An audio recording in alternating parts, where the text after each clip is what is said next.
Welcome back to Magic Hour, my loves. I'm your host, Taylor Page. And I'm Claire. Thank you so much for joining us, everyone. So, I have been wanting to really dive into celebrating the Wheel of the Year for so many years, like probably 8 years. And these witchy spiritual holidays come up like Beltane / May Day. And I'm always like, oh, I'm overwhelmed. I'm tired. I'm overworked. And I end up just glazing over them and not doing what I want to do. And I feel like I've cracked the code now on what needs to happen to make magic. And it's a coven and community and coming together. And so Claire and I and a couple other magical friends basically started a coven, and we started doing a ritual on the spring equinox, and we created these witchy journals and we set intentions and we did some divination, and it was so magical and so powerful. And so I feel like if you want to celebrate the Wheel of the Year and get more into a witchy practice, it can be really hard to feel celebratory and connected without an external group to connect in with. Yeah, absolutely. I so agree with you. I felt that way too. Even like on full moons or new moons, the day comes and I can feel a little overwhelmed of like, I want to do something intentional, but I'm not sure what. And all of a sudden, I really haven't done anything. And so I think it just was such a beautiful night getting together with you and the other ladies. And Taylor made it super crafty. She had these little books for us and markers and all these amazing, beautiful witchy stickers that we were all just a flutter over and choosing and then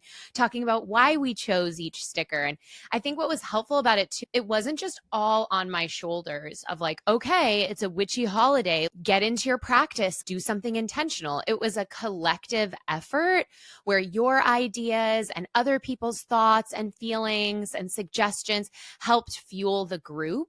So I really loved it, and I'm so excited to continue doing it. And thank you so much, Taylor, for making it happen. Absolutely. It was so magical and so supportive. And I think even having other magical people to witness your journey, your magic, what's coming up for you, it just amplifies. Like, I think our magic is always stronger together. And the thing about celebrating the Wheel of the Year, too, is like you can do this even if you have one or two spiritual friends that are open. Like, that is enough. We had a group of, I think, where there's 7 of us, but it doesn't have to be 7 of us. Like, it could be 3, it could be 4.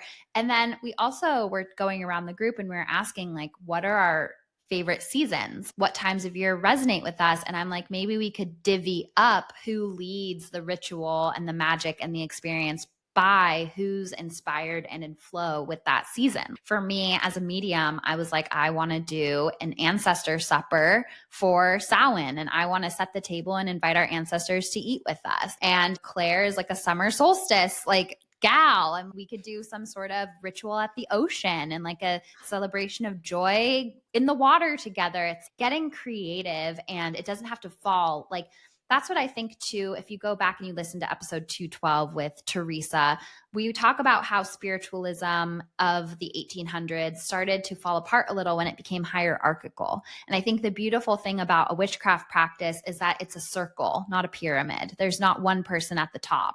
So I think there can be somebody who like leads the circle if they're more experienced, but I also think that there's a beautiful way of letting everybody lead a ritual that really resonates with them. Oh my gosh, as you were saying that I should lead the summer one, I was like, we should do it at the beach. And then you literally said that. So, yes, I love that idea. I felt so lit up at the thought of it. Going off of what you were saying about there being like a hierarchy and how that can get in the way, I also think, and you talk about this a lot, that like being too rigid, especially on these holidays, of this is exactly what I need to do to intentionally celebrate. Like, I must have this type of element and I must do these steps and I must be at this time with these people or in this place. Like, I think all of those things can be amazing and they can be tools that help us feel connected. But I think when we start to feel like trapped or rigid within them, that's when we've lost our connection to our intuition and the natural magic that's happening. So, like,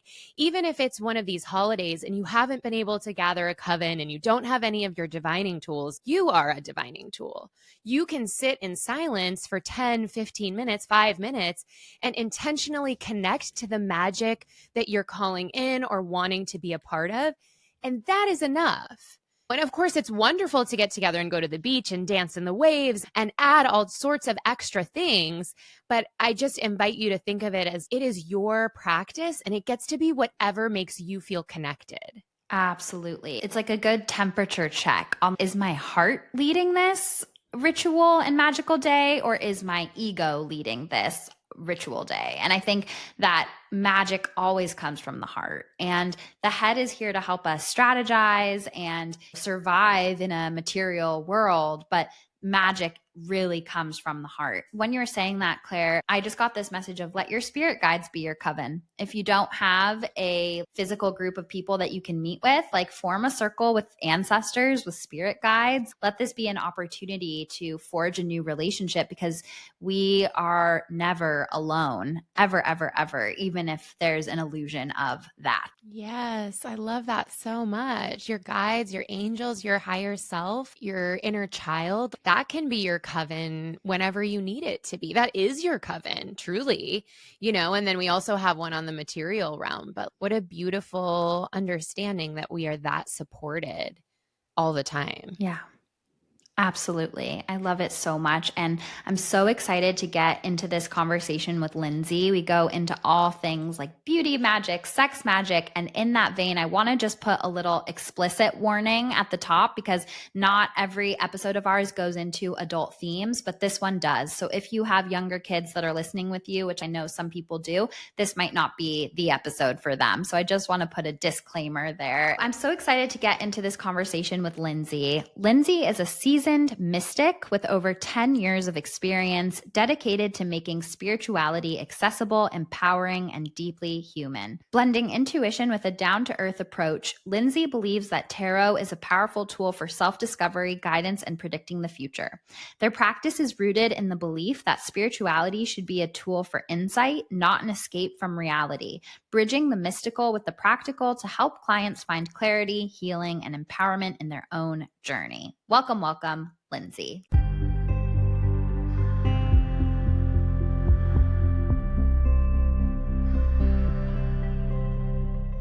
Lindsay, welcome to Magic Hour. So excited to have you here today. I'm so excited to be here. Thank you so much for having me. Yes, Michael of episode 209 recommended you, and I saw you on Instagram and I was like, I love her vibe. I love her energy. What a perfect Mayday guest. So yes, thank you. Thank you so much. And thank you, Michael. You are the GOAT. The king referred me. Thank you. Beautiful. And so we always start the podcast by asking, what is your big three? So I get mixed responses from this, but I'm an Aquarius sun, Libra moon, Libra rising. All the air, all the air. So much air. How does that feel? I know very few people who are triple air in their big three. How does that air element, how do you feel connected to that? I feel really connected to it in the sense of a lot of people ask, especially when you go further down in my chart, I actually don't have any major placements with earth at all and barely any water. I'm basically just air and fire. So people are like, how is that? I'm like, I don't know any other way to be. I've been this way. A little bit neurotic, totally. But honestly, it's very funny. Like I try to make a comedy out of everything. That's the best way to put it when you have a heavy air chart. You're laughing all day. I love that. Your chart is like a big bonfire, and that's perfect for Beltane. Totally, actually. The other thing I was going to say that's perfect for this episode thematically is that the double Libra is so Venusian, and Venus is the ruler of your chart. And we're talking about this beautiful, magical time for beauty and sensuality and love magic. So I feel like you're also so synchronistic with your birth chart too. Oh my God, totally. I love Aphrodite. I love glamour magic. I love magic. I love the idea of making yourself the spell. That's my shit right there. I love it. That's so beautiful. And I can't wait to dive into that. But before that, I want to ask you our second question, which is, how does your intuition speak to you? How does my intuition speak to me? Well, I hear a lot. And then I have the clairvoyance, which is visual. But my intuition, I feel like, is Sometimes it's a whisper and sometimes it's a yell. And I know that sometimes a lot of people have mixed reviews on that sometimes intuition won't yell. Speaking of Michael, actually, Michael has helped me through the perspectives of the difference between intuition and anxiety and how, hey, most of the time it's going to be a whisper, but sometimes it does yell. Sometimes it does yell. But I think the best thing for me personally is just to maintain an everyday open line to spirit. The more that I leaned into having that day-to-day talk versus every now and then, it helped that flow become more natural, I guess. So I would say, yes, it's natural. I love that.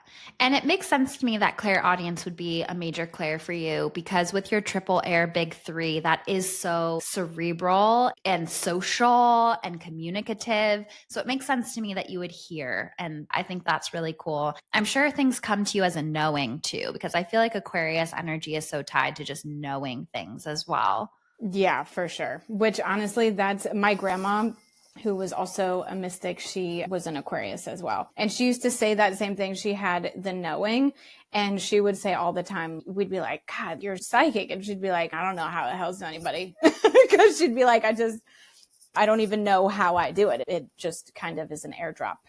She didn't say it like that, but I put it like that. An airdrop is the perfect way to describe Aquarian intuition. I love that. I wanted to follow up and ask you, in those times where your intuition is yelling, what are the circumstances for you? Is it a warning? Is it a major transition? Is it something that they really need you to get the message? Like, what's the thread that links the times that your intuition was yelling? It's funny that you said the word times as I was thinking time sensitive. I think that there's some times where I think the only reason why the intuition, why it would be a yell would be when something is time sensitive of just, hey, listen, bitch, excuse me, but listen, I can't waste time with you. I need to get this across to you now. You need to heed my thing. And sometimes it is a warning, sometimes, but I don't mean to be a fear monger in that way, because I've had plenty of warnings that were like a tap on the shoulder. I think all of us intuitives have experienced the warnings that do kind of come in a yell sometimes. I had a situation where I was out to dinner in Santa Monica and I was halfway through dinner and I was parked in a public parking garage and I just had this voice yelling in my head, move your car right now, move your car right now. And it turned out I was like, sorry guys, I have to leave. I left dinner right in the middle, ran to the parking garage, and the parking garage that I thought was public parking was actually a private parking for a gym and they were closing. My car would have been locked in overnight and the janitor was there locking up and I could leave because of that. So I think a warning can be a serious thing, but it can also be as subtle as, hey, you're about to get locked in. Exactly. And it's just a time sensitive thing. It doesn't have to be super scary. You probably felt that same way, like, whoa, I'm enjoying myself. Why is this loud? And I think the distinguishing factor too is that whenever it's psychic information, whether hearing or seeing, it comes with a feeling, and that feeling is never anxiety. So that's how you can distinguish. It wasn't like I was sitting there and I got this anxious feeling like I have to move my car. I got the message, move your car right now. And it was accompanied with a purposeful forward movement, grounded feeling. And that's how you know it's not fear, it's intuition. I totally agree. I'm so glad that you said it that way, because I definitely agree. And I for sure left that out, that it's like the anxiety factor that's never going to come from spirit ever. Spirit would never be like, now panic. No. It's solution oriented, it's present, it's calm, it's helpful, it's hopeful, it's healing. And if not, then it's anxiety getting your attention about something else. Absolutely. I want to know what your top 3 is. I am a Scorpio sun, an Aries rising, and a Sagittarius moon. Duh. Makes total sense. Honestly, I love Scorpio energy. I don't know how you can, I'm going to say this on this podcast. If you are a witch and you hate Scorpio energy, you're not a witch. You're fake. Because honestly, Scorpio, you have to love Scorpio energy as a witch, because I view you guys as the witch of the zodiac. You know what I mean? Thank you. There's never any slander towards Scorpios on my page ever. I appreciate it because we can get slander in a lot of places. And I think if you're a witch that is uncomfortable with Scorpio energy, it's showing you that there's a deeper integration of the shadow side that needs to be integrated. And speaking of the Taurus Scorpio polarity, we're in Taurus season now. When this comes out, it's our Beltane episode. And I think the Beltane Taurus energy of sensuality and beauty and abundance and fertility can be so glorified in a materialistic world. Whereas Scorpio is almost like the tax season energetically, where it's like the shadow, the underworld, the death, the release. And we can run from that and we can avoid that. But it's really there that our true power lies in a lot of ways. My entire birth chart is almost all in the 8th house. So I've had my fair share of it. That's gorgeous, though. I'm not an astrologist. I'll never be like a self-proclaimed astrologist until I've studied a little bit more. But being in this field, you know, a good amount about astrology. And honestly, I get it. Like the 8th house was probably really, really, really hard just to live with that much. I'm like, God, that's a big responsibility. But I really do sing the praises, though, because ever since I was a kid, I really love that Scorpio season. I never fear it. The veil is so thin. I feel super comfortable and at home. And honestly, all the Scorpio besties that I have in my life, they're either Scorpio suns or Scorpio moons. I literally have 5 Scorpio moons around me, which is so crazy. But you guys are like the most trustworthy people I've ever known. And I don't know, maybe my North Node is in Scorpio, so maybe I look up to the Scorpio traits a lot. But holy shit, you heard it here, guys. I said it. You've got problems if you don't like Scorpio energy. I appreciate that. Thank you. So we're at the point in the Wheel of the Year where we're celebrating Beltane this week. And I'm wondering if you can talk to our community about the energy of this time of year, what Beltane is, just a little bit of a background of where we're at right now. So this time of the year, it's a marker moment, kind of in the way that we just expressed that Scorpio season is. The veil is also very thin at this time. I've had a lot of people just through clients' readings, friends that I've talked to. A lot of people are having a lot of ascension symptoms. And I'm like, you're forgetting that the veil is also thin at this time. Ultimately, now I'm more of a Mediterranean witch, but still in Mediterranean style witchcraft, we still have the understanding of the goddess Diana making love, merging with Lucifer, but still a masculine energy. And it's the same way in the Gaelic traditions of it really is a time where the masculine and the feminine come together, they merge, they make love. They make love. And it is a very fertile, prosperous time upon the land. It is that reminder, not just how the spring equinox is this promise of we will bloom again, but I feel like May Day is really when things actually bloom. That's the time where it's like the flowers are everywhere. The butterflies are out. Spring is upon us. So yeah, it's a beautiful time and energy, but also that's like my minor warning to people. I'm like, don't forget, this is a very spiritually charged time as well. So a lot of people, I feel, go through their little spiritual ascensions themselves coming out into spring. Yeah. And I think also like just 2025, the astrology is wild. The Wheel of the Year is one thing, but then 2025 also we're going through retrograde land and Neptune moving into Aries and Jupiter and Saturn are going to change signs. There's just so much happening. And I think our physical body reflects that as well. And it goes hand in hand with the Taurus Scorpio polarity as well, where it's like Taurus is the physical body and it's the sister sign of Scorpio, which is death and release in the underworld. And so I think that the earth signs can be really misunderstood in this society as being all about work and productivity and material world, but they're sister signs with the water signs. So the earth element always has the deeper pull to the water accessible to them, the deeper pull to intuition accessible to them. And I think that can be really misunderstood as well. So when we're in Taurus season, our body is our biggest divining tool. And Taurus is the mansion that invented the physical body. So this is a time where like what your body is doing in terms of lightheadedness, fatigue, stomach issues, your body is speaking to you. That's an intuitive language as well. Listen to the whispers so it doesn't have to scream. So I want to get into some of the ways that we can celebrate Beltane now. And I know one of your specialties is beauty magic, and that feels so in alignment with where we're at right now. So can you speak a little bit about what beauty magic is and maybe a accessible ritual idea for the community? Ooh, I love this. I love this because I actually just did a workshop for a Galentine's Day, and it was all glamour rituals. And I've never had the feedback before like that of people calling me and being like, everything came true. And I think it's because we actually forget. I'm a big advocate for self-care and self-love when it comes to magic, because if you take care of yourself first, it's like you're unlocking the door for all of your manifestations to walk in. And so I think you're so right. Glamour magic is so perfect for this time. But I actually really love a mirror spell. Those are my favorite. You take a mirror and you anoint the corners with rose water or your love oil, and you sit there. And I mean, it's deep. Some people don't like to be around other people. You can do it by yourself. And you just hold the mirror up and then you recite, you look into your own eyes and you feed yourself affirmations, whichever ones you want to come up with. It could be as simple as I am beautiful, or I am the goddess of the universe, whatever. And you repeat it and you repeat it and you repeat it. And then you notice yourself coming into this energy where you're like, I actually believe it now, though.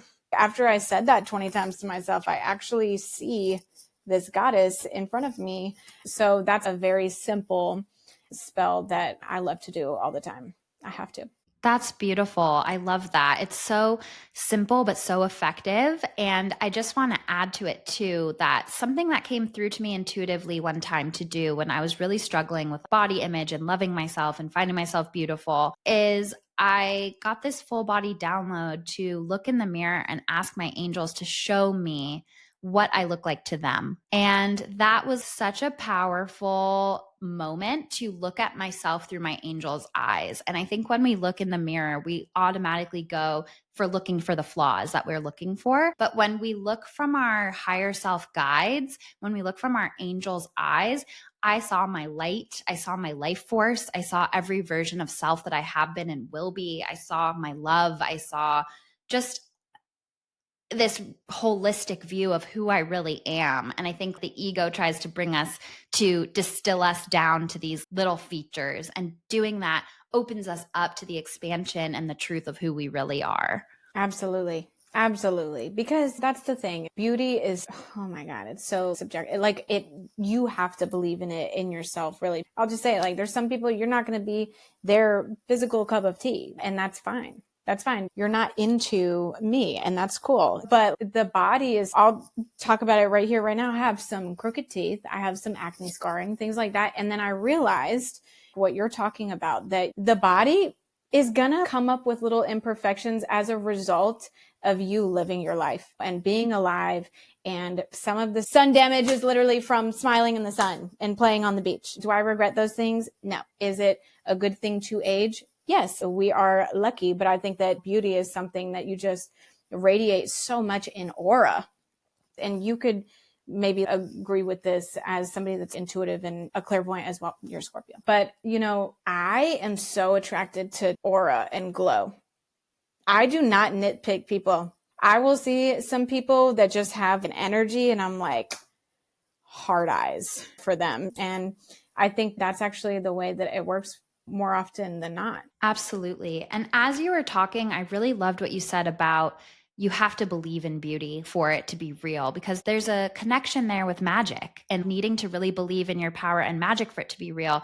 And what just came through to me as you were talking is this feeling of how society has put a glamour spell on us to see our flaws so that we will buy things to correct it. It's almost like all of the advertising, all of the narratives, all of the anti-aging propaganda, that is a spell.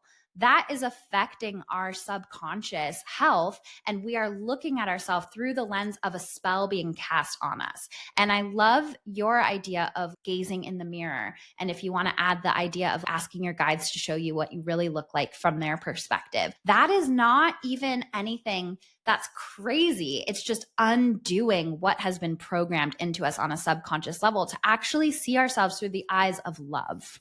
I totally agree. You're such a great speaker. I'm so triple air with the way that I talk sometimes. I'm a little bit all over the place, but that's fine. I love that so much. It's so funny because I didn't know where this conversation was going to go. And I think that you steered it so right, because this is something that I'm so passionate about. And it's such a great thing to put it in that way of all of this propaganda, because that lit up my brain when you said that, because it's so true. I don't care who's listening. I don't care if I can't see you. I know you're cute. You need to know you're cute too. It really is. It just has to do with the aura and the energy. And honestly, I was just talking to my client earlier today, and we were talking about something similar. And I was like, isn't it interesting though, how mean people have a certain vibe too, where that's the one thing that I'm not attracted to, is mean, bully, mean, evil, mean. That type of energy, I feel like totally strips beauty away as well. You can be spicy. You don't have to be nice all the time, but to be somebody walking the earth with just good intentions and just being at the core a good person, I feel like that also makes people beautiful as well. Absolutely. I watched The Bachelor and I watch all of those types of shows, and you start off and you're like, look at all these beautiful people. And then by the end, you're like, wow, they look so ugly because their meanness came out.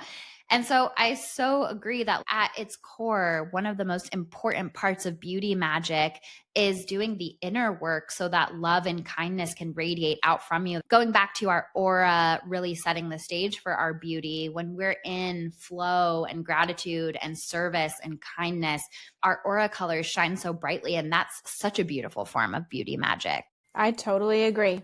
I totally agree. Do the mirror spell for the listeners. Do the mirror spell, and also be nice. It's that easy. Just be nice. I remember my mom, who is a Sagittarius sun, but with a Cancer moon. And she always said, man, my biggest beauty spell is just being kind. And she was like, you always, if you want a superlative in school, you should aim to be the nicest girl. And, you know, I haven't always been the nicest in my life, because that's how growth happens. You know, that's just life. Nobody's perfect. But holy shit. I mean, now, especially in my life, I think my biggest aim is to just be the kindest that I can be, and to be the most empathetic that I can to everybody that I meet. I love that.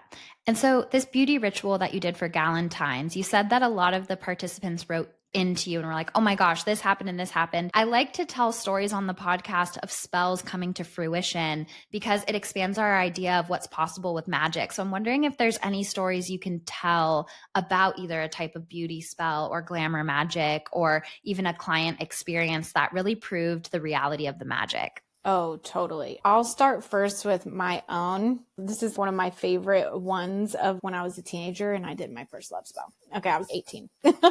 And I went in my backyard of my family house, and I did the circle. I did the love spell. And I was just calling. It was like practical magic. Like I was just calling upon a soulmate, a lover, just a 18-year-old Libra moon doing her thing. And I woke up in the morning and my mom comes out and she's like, there's this patch of these white flower lilies outside in the backyard. I was like, no way. And I was keeping it a secret. I didn't want her to know that I was doing it.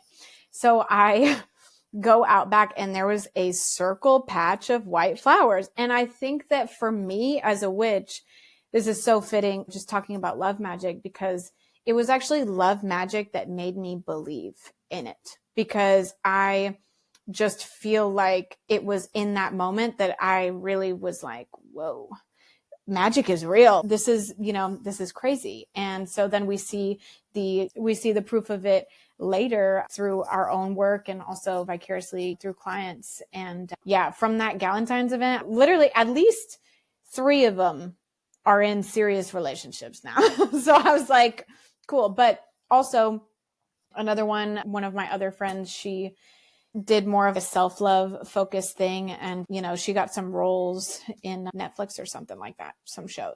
So yeah, I think emphasizing, damn, when you pour into yourself and you make yourself the magnet, anything's possible. Yes, I so agree. And it's funny because I actually did a love spell the year that I met my husband. And for me, I did it on the full moon. I basically was calling in the love that I was looking for. And I think that's how love magic can really be used best, is just like you said, making yourself the magnet for what you're calling in. It's not to manipulate someone else. It's not to make someone specific feel something for you. It's to bring more love into your life, and to bring more love into your life makes you a magnet for even more love in all forms to come through. Would you agree with that? Of course. Love wants to do nothing else but to fulfill itself and to be more of itself and to expand and to expand and to expand. That's the point that I always make, is you can never go wrong when you go through that route, really.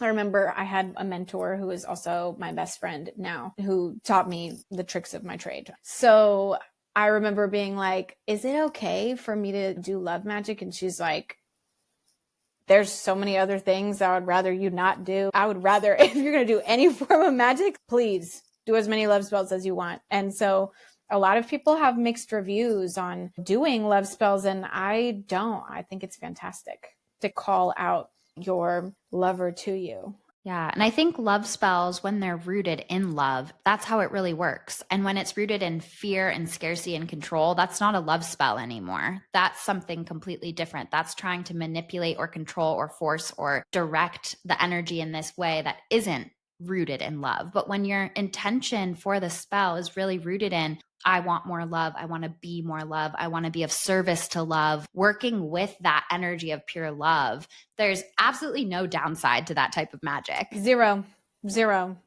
And I mean, unpopular opinion, but I don't, just because in my practice, I don't observe the law of three coming back to me thing. I know that in a lot of other practices, it is a part of their religion. But by that, though, the idea of that law of three, if you're a witch that practices that, it's definitely like, why not get 3 times the amount of love? Why not? And just to clarify for the listeners, that law of three is like whatever you send out comes back to you threefold. Is that right? I think it's primarily within the Wiccan practice, which I'm not a Wiccan. I have a lot of friends that are. I'm not either. I feel like, just through online and being on TikTok and Instagram, there's a lot of discourse with that, because there's times where you might have to do a cord cutting. You might have to put up boundaries. You might have to do more defensive magic. And I've heard that thing. That's why it just came up to me. I hear it a lot in my comment section of, what about the law of three? And I'm like, well, that applies to the people that it applies to, not everyone. I personally, in my spiritual practice, follow nature and spirit's laws, not man's laws, but I have respect for everybody, what framework works for everybody. I agree. Yes. So I really loved your first 2 suggestions of the mirror ritual, of kindness. Do you have anything else that could be a way that our community could feel connected to really embodying their goddess energy and their most beautiful self in this May Day energy? One of the first things, and this is, I know that there's a lot of seasoned witches that might be listening to this that have been like, I've already done this, but there's plenty of people that actually haven't already. And I love telling people to do a meditation on meditating on their higher self and what that goddess version of themselves looks like. You would be surprised what I've heard people say, what I've come up with. And it definitely is a grounding force that kind of helps you to view yourself spiritually in a different way than maybe what the body shows you all the time. And it's not make believe. It's just that some people close their eyes and they see themselves with a crown on their head. Other people view themselves as like a mermaid or an alien or whatever it is. And it's something where when you are like closing your eyes or trying to channel that energy, you have this vision of what you feel like your spirit represents, Before we go into the next one, could you walk people through your process to do that meditation? Is there a certain place that's a good environment for it? Are there prompts that you give yourself? If you break it down for people who want to try it at home. So basically a quiet place for sure. Do I prefer nature? Always, definitely outside, nature, 100%. And really just taking those grounding breaths, closing your eyes. And I always like to visualize a door and approaching the door, however that looks like to you. It could be made of clouds. It could be a traditional door. It could be a garden wall. I don't know. I've heard people say a million different things, but I always approach a door with the intention of what I'm looking to receive through the channel or through the meditation. And I open the door and then I walk through, and whatever is on the other side of the door is what's for me. So just taking that intention of deep breaths, visualizing a door, approaching it, saying, Spirit, please show me the highest version of myself. Please show me in goddess form. And you open it, and you know what? You might even just look like you. And that's a message as well. But I just like to visualize it and pull on it. I mean, hey, when I did it for myself, I was purple and bald. So I was like, cool. Honestly, for me, it's this super fictional, ethereal character. And then another thing that helps me, last but not least, I really like looking up towards a goddess as a role model. I always tell people it's not that you have to be this serious devotee. You don't need to be scared about working with goddesses or following the rules or making sure that you're doing the right thing. I think that if there's a goddess that you admire, put a picture of her up in your home. If there's a goddess that you admire, have a little statue of her on your altar, somebody that you admire, because I know that we all have them. That really helps me as a role model. I want to be like her. Yeah, like I want to embody this aspect of goddess energy, whoever really feels like it's calling to you. And so who do you work with? I work with two a lot. Obviously, Aphrodite. I love her. I actually built a big relationship to her over the past 2 years. I needed her. But the first goddess to ever snatch me up and approach me was Kali Ma, which is different. Maybe again, it ties into my love for the Scorpio energy, but that happened to me around, I'm like 30. I was probably 22 years old when she came through in a meditation. And I had zero idea who she was. And to be honest, she scared the shit out of me. I wanted to open my eyes. I kept them closed to see it through. And then I just had this feeling like this person's never going to leave me. I need to figure out who they are. And I discovered her, and she has been such a mom for me. Wow. Yeah.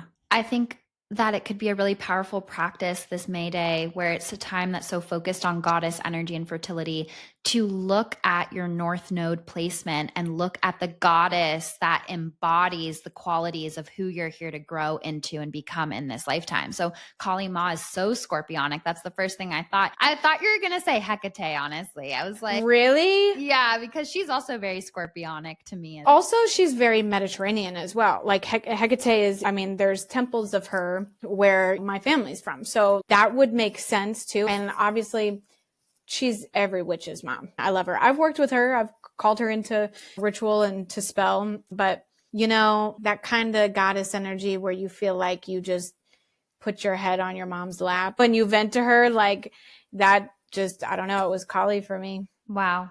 I love that. And so how do you work with her? Say somebody is like, okay, I feel like I keep seeing synchronicities about this goddess and this aspect of the goddess and this energy. How do you co-create with them in an intentional way once you identify the goddess that you want to work with? The best way to describe it is building a relationship in the same way that you would spirit. It's the same thing. So you have to think of these people like people, and building a relationship, finding out what they like. Biggest word of advice is not to pull on goddesses for things before gaining a relationship with them. And again, it's not that it has to be the super overwhelming, scary thing. I think a lot of people are intimidated. Am I just locked in now? Am I a devotee? It's not scary. And it's not even that you have to view yourself that way. I think that you just view one of them or a few of them as role models to you, what you want to embody more in this lifetime, because that's really what they're about. And you start to tell them about yourself. You start to have those conversations. I think that that's a big underrated thing. Actually taking the time, and you brought up before the simplicity of the mirror ritual. I actually think a lot of my practice is pretty simple. I take complex things and just like, sometimes you just need to pray. Sometimes you just need to close your eyes, meditate, and call on your mom to come talk to you. And you vent to her about your day. And that's something that makes the goddesses, that's what makes them feel close to you, is just being vulnerable, open, and honest. And I don't have to ask Kali to do anything. I never have to ask her to do anything. If I'm venting to her about my problems, she's my mom. She's going to do something about it. That's what it feels like. I love that. And I love what you said about your practices being more simple in nature, because to me, truth is simple. Intuition is simple. I think that the more complicated it gets, it's not that there isn't a space for elaborate ritual, and that can be really beautiful. But I think in our personal magical practices, simplicity walks hand in hand with confidence that they've really got us. The more elaborate we feel like our ritual has to be, that might be rooted a little bit in maybe dogmatic thinking or superstition or not a full confidence. And I think even in my mediumship practice, at my readings, it is simple. You just open up and you receive and you allow. And for most of our magic, we just have to get out of the way. We just have to get out of our own way. I really liked what you said too about when you start to work with your spirit guides, your angels, a goddess energy, not just coming out the gate being like, this is what I want, this is how I want it, this is when I want it. Because something I ask in my love life workshop is, if you were the energy of love, would you be attracted to the way that you're acting right now? And I think that's also like, if you were a spirit guide, if you were a goddess, how would you interact with somebody who was just like, I want $1 million. I want my soulmate. This is how I want it. This is when I want it. I think that that is almost this perverse thing we've internalized, and that as humans, we think everything is just for us and we just take, take, take, take. And I think it's much more in the vibration of true abundance, fertility, and love to be like, how can I be of service to you? How can I be an agent for goddess energy on earth? How can I be an agent for love? How can I find more spaciousness in my day to co-create with you, to offer up my deepest parts of myself to you? And then that with magic and spell work too, I think when we try to hold on to our outcomes so much, that's not in alignment with the vibration of love and magic and expansion. That's control and fear and whatever. And so I think also what you're saying about becoming a magnet for what you want, and not only just asking for something specific, but you can do that and that can be powerful. But I think especially if you're on the newer side to your magical practice, it's so powerful to just open up and be like, use me. How can I move forward in a higher vibration? And then everything will fall into place. And sometimes it's in a way that's even more magical than we could plan for ourselves. And your life will be the best. What you just said with co-creation, I love what you said with that. I also love what you said about the simplicity, because the more complex, especially being wary of nowadays with how many people, how many gurus there are and how many pages there are and people trying to sell you things, it profits these people to make these simple concepts very complex. You know, I think that the best spiritual teachers are supposed to take complex and make it simple, because that's harder to do. It's very easy to make a simple thing way more complex than it is. So that was such a green flag thing that you just said. It made me feel so good, because I'm like, oh my God, she gets it. She gets it, because you know how it is. If it's not one thing, it's a million different facets of all of the spiritual stuff, when really it's really simple. And so I definitely agree with what you said. I feel the same way about you. As you were talking about that, I was like, green flag. Yes, I feel the same way back. And it gives the energy of the more you overcomplicate it, the more rules you pile on top of it. It's based in control. And I feel like the more simplicity and empowerment, and it's like we can't run from doing the deep inner work. And to me, that's what all the overcomplicated stuff almost feels like. It feels like it's giving our mind and our ego so much to chew on, so we don't actually have to feel anything that's uncomfortable. And I think the simplicity of magic takes away all of the things that we want to run to, or what our ego says magic should look like, and actually comes back to the fact that we are the magic. Oh yeah. Oh yeah. Every time you are the conduit. The ingredients, it's tools. It absolutely works. The oils, they work. The candles, they work. But it's shit. If I'm in a bind and I'm traveling, I can go literally, I've done it before. I've been like, I need to find a quiet space for 5 minutes and just do my thing and set my intention. You know, it can be done. Yeah. And so, what are some good flowers or nature elements? What are some good things to work with in our magic for this time of the year? Animals. That's for me right now. Right now, I have gotten to like a big kick of feeding animals.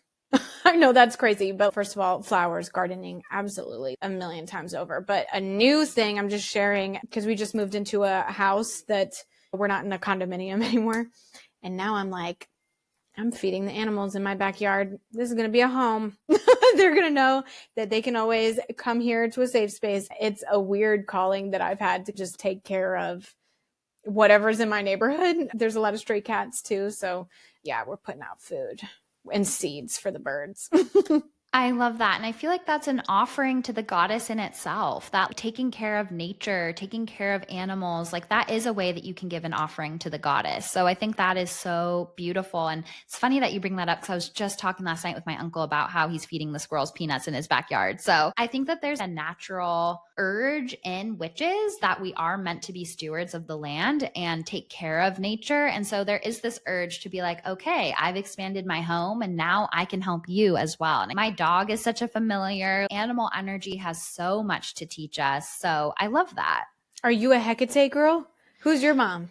I don't particularly work with one aspect of the goddess. I am very connected to angelic energy. That's what really got me into this. And I also believe that the planets are spirit guides, and I'm an astrologer as well and a psychic medium. So I kind of am like a divinatory thing, but really interestingly, early on in my journey, Ishtar came to me, and I was in the bath and I just kept hearing her name and I didn't even know. I was so young, I didn't even know what that was at the time. And so I looked into her and I started working with an oracle of hers and I resonated a lot with her. So I feel like that's an aspect of the goddess energy that I resonate with. Very much. I asked that because you said, my dog. I was like, Hecate, she has dogs.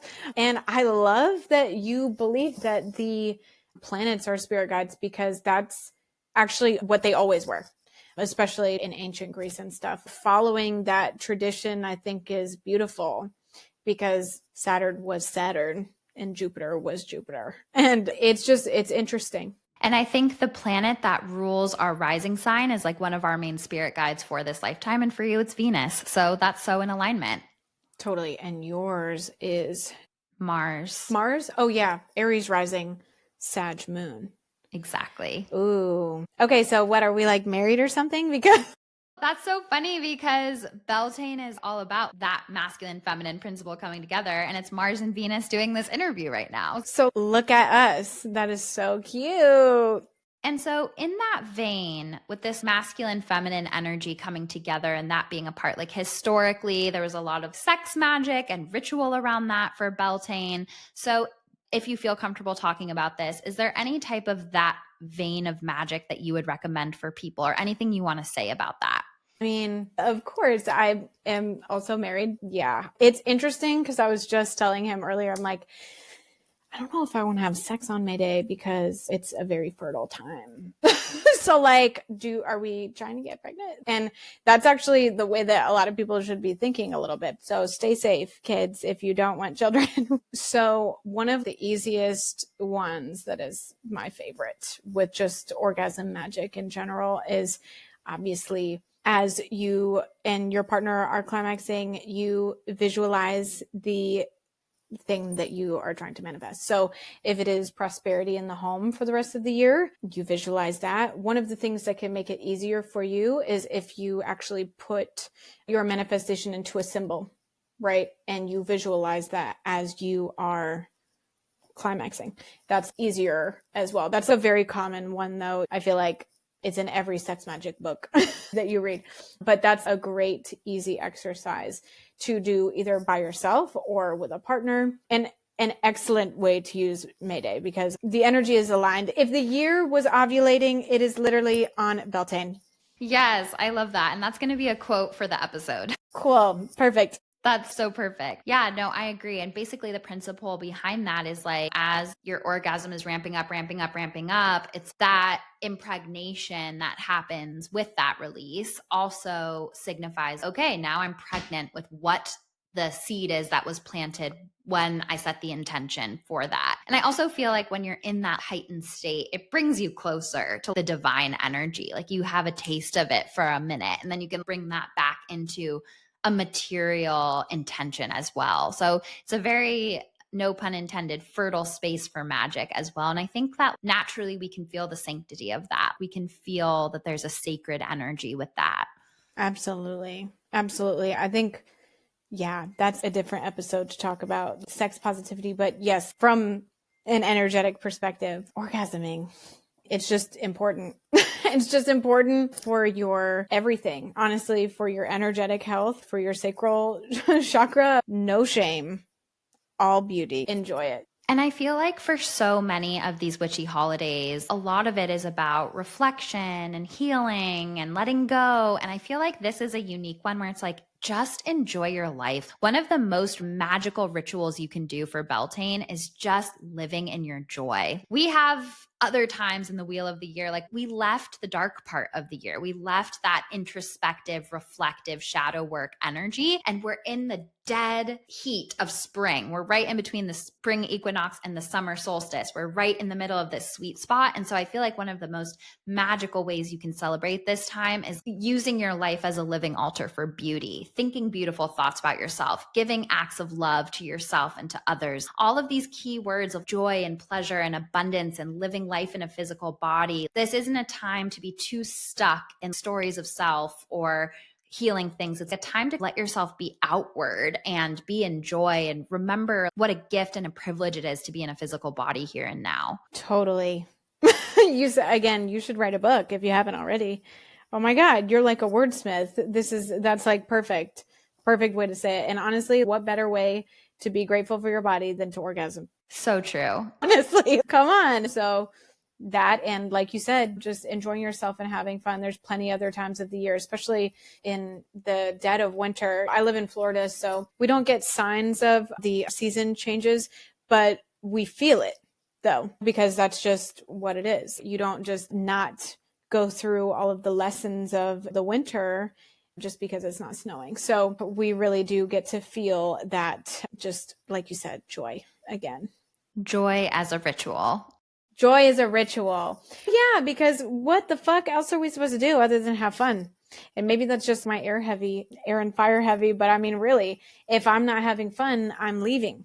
I can't be here anymore. I have to have fun. And I think that's why that's so in alignment with what you're saying too about the simplicity of rituals. It leaves room for more fun. And I think that that's so magical too. I always say the best way to approach this work is playful curiosity. We can become so dogmatic and strict and superstitious, and there's so much witch wound around this work sometimes. And I think May Day Beltane, the true magic is like, how can I have the most fun? How can I be the most grateful? How can I just like go out and embody that goddess energy? And I like to say too, sometimes we can put a lot of pressure on ourselves for these witchy holidays. And sometimes we're like, it's the day and I'm not actually feeling aligned to have fun. And if that's the case, sometimes on 111 or these days where it's like, it's an angel number day, why do I feel frustrated? This is supposed to be a magical day, or a Jupiter transit. I always say what's coming up on that day then is showing you where the block to that embodiment of joy and fun is coming up. And that's equally valuable information. So don't beat yourself up if you're like, the day is here and I don't feel sexy and I don't feel goddess-like and I don't feel joyful. Then sit with exactly what's showing up and let it be a messenger for you of what needs to be released so that you can feel that way again. Totally. That's a great point. I actually have never thought of it that way. Okay, let me reflect on what it is. Because there's sometimes where on the holidays, I'm like, I'm exhausted. I'm so tired. What's going on? And really, you're right. 9 times out of 10, I've overworked myself. Yeah. And the messenger there is you need more spaciousness for your magic. I feel like especially those energetically heightened days, if you're an intuitive or a psychic and do that work, if you don't create the spaciousness in the container for the magic, it comes and it can be so frustrating because you just have no space for it, your practice. Totally. Before we wrap up, I just wanted to ask you, because I know that you're a professional reader as well, are there any themes that you see in the collective energy or any last message that you want to give on an energetic level to the community before we start to wrap up? Absolutely. I feel like this summertime, honestly, is, and this spring as well, I feel like it's going to be a really, really, really, really, really good summer. I know that there's a lot of things going on in the world. There's a lot of heavy weights collectively, but I do feel like it's a very empowering and freeing summer as well. So I think that we have a lot to look forward to at the same time. So I do feel like the worst astrology is behind us. I love that. You can confirm or deny that because you're the astrologist, but I'm like, damn, March was a doozy. So I'm like, everything after this is going to be awesome. March was definitely a doozy, can confirm.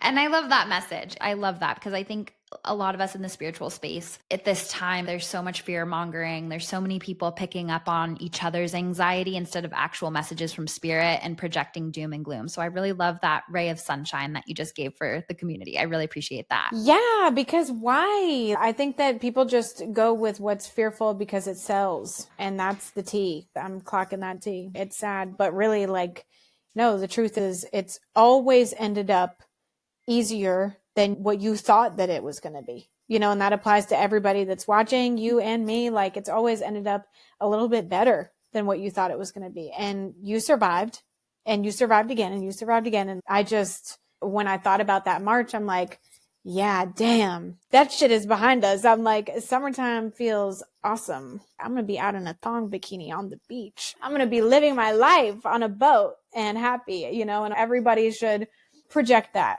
onto their life. Because like you said, I think that there's a lot of projection and people need to watch what they consume because not all of us are that way. Yes, I agree. And that's actually a group manifestation ritual that people are doing subconsciously. We believe we have no power over our politics. We believe that everything is doom and gloom, and we're just group manifesting more and more of it because really we're changing our beliefs about what the world is and what's possible when we continue to believe those thoughts. So I really love what you just said, and I think it's so important. Totally. I'm like, listen, witches need to realize their power. Witches need to give themselves more credit. Because seriously, you could even be delusional and be that one girl that's just like, I believe that I can make this happen. And then look at you, you're Matilda. It's radical belief. And so I totally agree. And it took witches like that to move the needle forward to where we are today and to keep magic in the world. So be that witch. Be that witch. Lindsay, where can our community find you? I've just loved this conversation today. Thank you so much. Me too. Me too. I really appreciate you also being a light because that is it's so refreshing in our space. Thank you. You can reach me at Florida Witch on Instagram. I also have a TikTok, which is Florida X Witch. I'm not that hard to find. Amazing. I'm sure people are going to want to connect with you after this. So thank you so, so much again. Oh my God. Thank you. It was truly an honor. Thank you for having me.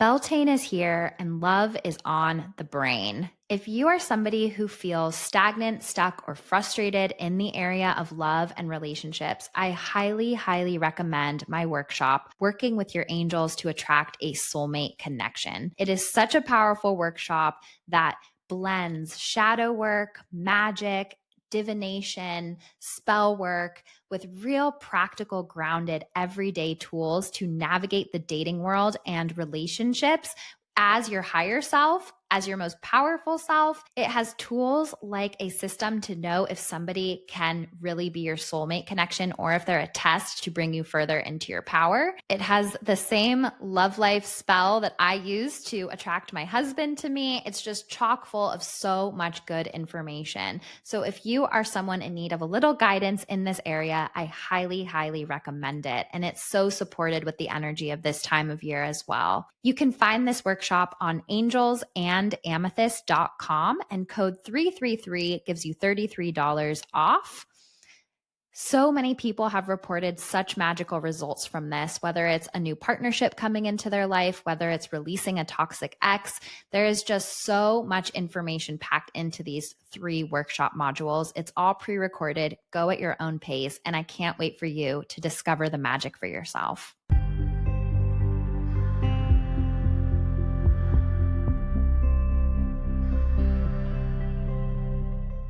Welcome back to Sitting with Spirit, beautiful, beautiful hummingbirds. This is the portion of the podcast where I sit with our angels, our guides, our loved one in the spirit world, and give the messages that will help as many people as possible in the hummingbird community. As always, take what resonates with you, leave the rest. And if you know somebody who could benefit from this message, please feel free to be an agent of the spirit world on earth and send it their way. So the very first thing that came through as I closed my eyes and connected with our angels was this shadowy fish, this fish made of shadow, swimming in the depths of our psyche, letting itself be seen. And it's that classic image of the two koi fish, one koi fish made of light, one made of shadow, and the way that they circle each other. And the koi fish made of shadow was really being highlighted right now. And it gave me this feeling that all of this Piscean energy that we've navigated in the collective between Mercury and Venus retrogrades dancing out of Aries, back into Pisces, back into Aries, with Neptune from Pisces moving into Aries, Saturn doing the same thing. There's so much of this birth canal of the zodiac, which is the final degree of Pisces into the first degree of Aries, being triggered in 2025. This is such a year of collective death and rebirth on a massive scale.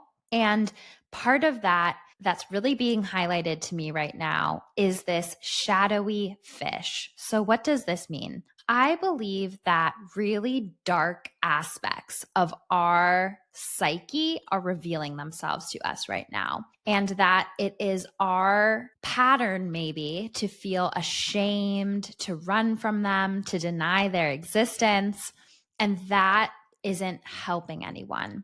So I see that right now is a moment where some of our most unkind thoughts, some of our worst case scenario thinking, some of the meanest parts of themselves, some of the parts of ourselves that we hide and dismiss the most are coming up to be revealed. And I feel like for a lot of us, it's going to be these worst case scenario thinkings where we fill in the blanks, because the other part of this message that I forgot to say is that right before I saw the fish made of shadow, I saw a lot of question marks. And I feel like we're in this moment of a lot of unknown, and a lot of unknown comes right before an up level. We have a lot of unknown because the things that weren't in alignment fell away so that new things could take its place. So we're in this up level moment collectively, or in this moment where there's a lot of potential for up level, meaning there's a lot of space and a lot of question marks. And where do our worst case scenario thinking, where do those thoughts try to come up, not to torture you, but as messengers of deeper areas that need the light shined on them? So I feel like right now is this moment to be extra vigilant with your thoughts, with things coming up that make you feel ashamed of yourself, with worst case scenarios playing out in your head, not in real life, in your head. It's like the inverse frequency of imagination. It's like imagination is such a gift, and it's almost like it's being turned on its head into looking into the shadow, like looking at imagination with shadow glasses on. What's the worst possible thing that can happen? Maybe some self-loathing, some ways that we're not happy with ourselves. And I feel like this energy is helping us shine a light on parts of our psyche that would otherwise be hidden or much less difficult to come into connection with. And I feel like that's what so much of this collective Pisces into Aries energy in 2025 is helping us locate. So for a personal anecdote to connect to this, I met with my mediumship mentor, and we were talking about how the way that spirits show up to me, because I'm highly clairsentient, I have this grid with them. Where they stand shows me if they were male or female, how old they were when they passed, what side of the family they're connected to, et cetera, et cetera. And my mediumship mentor said, yeah, I used to work like that too. But eventually my guide said, no more doing this. You just have to feel into your knowing of who is with you. And she said, I feel like you're going to evolve in a similar way. So then I sat in meditation after that with her, and right off the bat, spirit started showing up to me in a different way. And it felt like all of my psychic limbs were just cut off. Like whoa, you're not standing where you would usually stand. And ultimately, the message is this is going to be difficult in the short term, but much more rewarding in the long run. And so that really sent me spiraling into worst case scenario thinking. And I was like, oh my gosh, what if I can no longer feel them the way I used to? What if I'm disconnected? And my mind started going to really dark places. But instead of believing those fearful thoughts as truth, remember that fear is the best liar in the world. I instead sat with, where is this dysregulating feeling coming from? Where does it live in my body? What does this say about me? Where am I holding on to outcomes too much? Where might I be conflating my spiritual gifts with self-worth? And that was really rich for me to get a little deeper into why those worst case scenario things were coming up as a messenger. So see where the question marks are leading to that shadowy psyche fish coming as a blessing for you to see where deeper shadow things are coming up. And that usually leads to feelings of shame or self-loathing. And those are messenger emotions, not the truth of who you are. And as a part of this shadow fish, I saw doubting ourselves, doubting our connection, doubting how supported we are, doubting our path. And it just feels like it's this moment for really deep exploration. And I think so often we try to run from the shadow and avoid the shadow. But as I've said before, the shadow is where our magic lies. The shadow is where our power lies. And that fear is the best liar in the world. But if you can get to the core of where those messenger emotions are trying to get your attention and why that shadowy fish of the psyche is coming up to be seen, it's going to help so much in this rebirth moment. And then that led me to this image of just this quiet pride that your angels and guides feel as they watch you do this work, as they watch you evolve. And I saw this vase of flowers and they just bloomed into these white flowers. And I feel like that is this symbol of like purity and rebirth. And it was just so beautiful when I felt into it. And that feels like this moment that we're into where everything is ready to come into bloom. And those last little vestiges of that shadow fish might be the last little things we need to cut ties with and cords with. So we really truly have the right energetic conditions to really believe in the potential of the bloom and to set the right energetic intentions and conditions for the bloom. So I really feel like this week has a really interesting blend of shadow and light, of healing and reward, of celebration and contemplation. It really feels like it's both sides of the coin, but one is serving the other. And so that image I saw of the white flowers coming into bloom made me so happy because I feel like so many of us in this community are starting to feel that like ripening and quickening and blossoming. And I wrote here too, sometimes before an up level, we question ourselves the most. And that's what I feel this energy is tied to because right before an up level, it's like the old paradigms have to die away. The old patterns, the old ways we used to do things, the old things that used to feel connected. And maybe some of those things will still continue on in this up level, but not in the same way. Because when we up level, everything around us changes too. And that's why we can question ourselves so much. And that's why these inner villain voices and stories try to pull our puppet strings extra during an up level or right before an up level because we're in our most vulnerable state when we're navigating change and unknowns. And what's really interesting too is that I always say self-doubt is actually such a good sign. Self-doubt means that you are right before an up level because if you were not doubting yourself, that would mean that you stayed in a comfort zone. And doubting yourself means that you're doing something to challenge an uncomfortable comfort zone. So golf claps all around, golf claps all around. I saw Archangel Zadkiel coming through as an angelic force that might be very helpful to tap in with or meditate with or connect to this week. Archangel Zadkiel is the archangel of grief and forgiveness and release. I worked with Archangel Zadkiel a lot when my mom passed, and I feel like Archangel Zadkiel almost has this like death doula energy where it's like deeper release, deeper forgiveness, deeper compassion for ourselves and others, holding ourselves through the energetic transition of death and rebirth. And up levels, just the outward achievement, can also come with an element of grief as well. And that's really what I feel in the collective. Like through all of this transition, there's going to be grief, whether it's a grief of a loved one, a job, a relationship, a version of self. It's a necessary part of evolution and growth and change, is that we're leaving something behind. So I feel like our archangels at Kiel, they have this beautiful purple light. Call them into meditation, ask them to help you. If you're feeling like you're at a rock bottom moment, or at a really intense moment, or at a crossroads moment, and you have so many question marks, and that shadowy fish of Psyche is extra loud for you, call on Archangel Zadkiel. That's a beautiful angelic presence to work with. So the energy this week feels really mixed. I feel like those of you who are in these moments of a lot of question marks, it's interesting because, you know, the flowers blooming and the joy are definitely a part of this energy this week.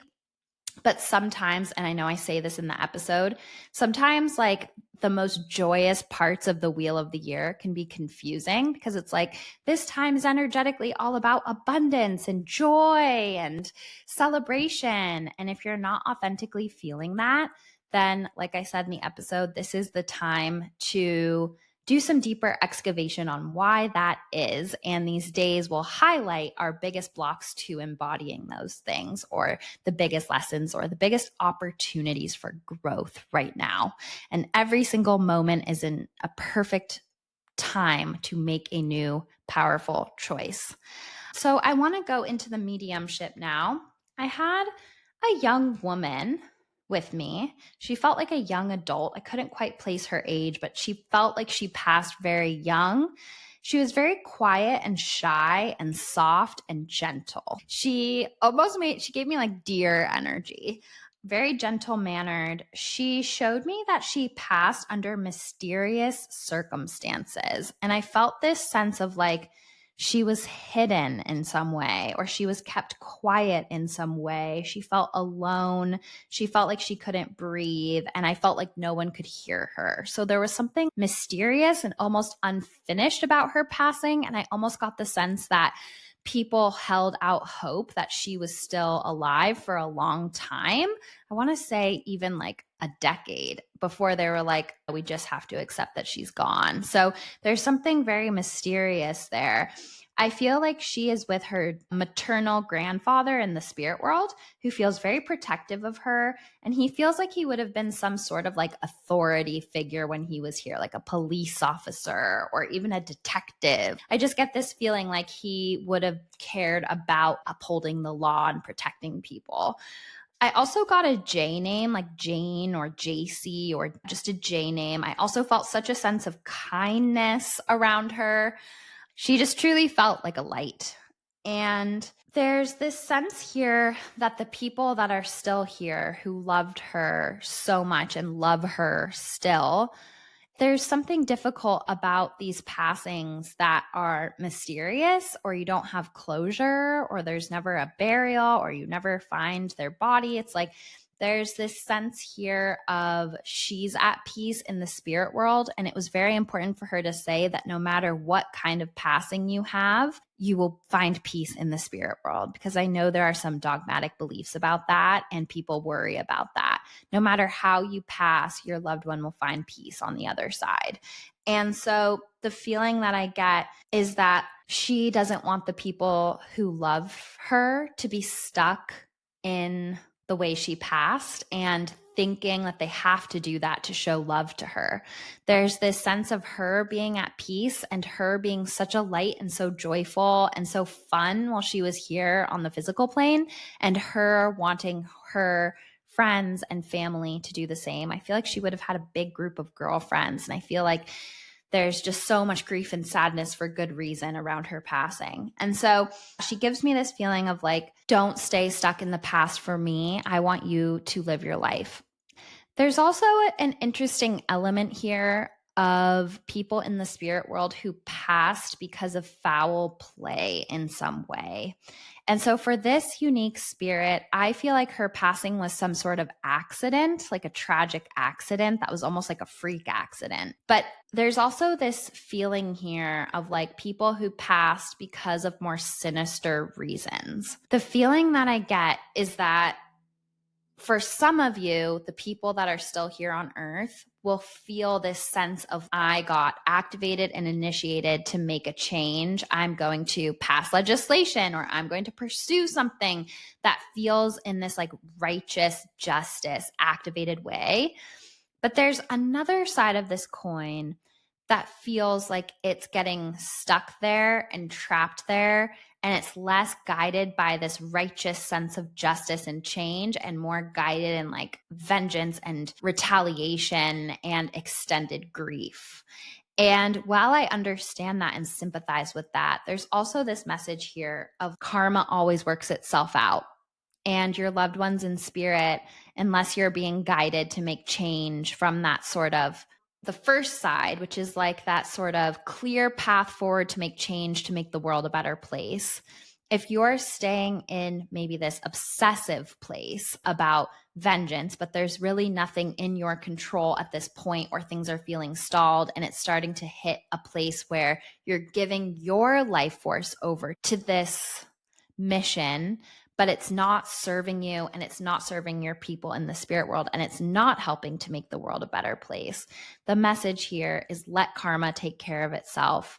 Your people in spirit want to see you happy and healed and enjoying.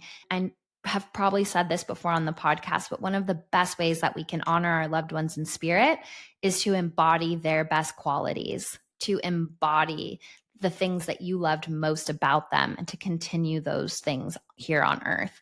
So that's the message here, is that sometimes people pass in mysterious ways.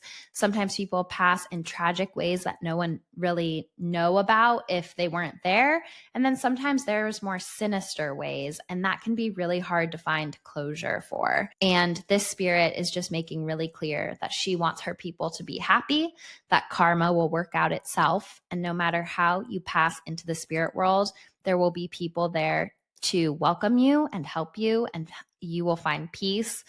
And it truly is all love. So do not torture yourself. Do not stay stuck in the past. Live your best life for them as a love letter to their memory. I hope that you have a beautiful week, my loves, and we will see you next time. Happy, happy Beltane.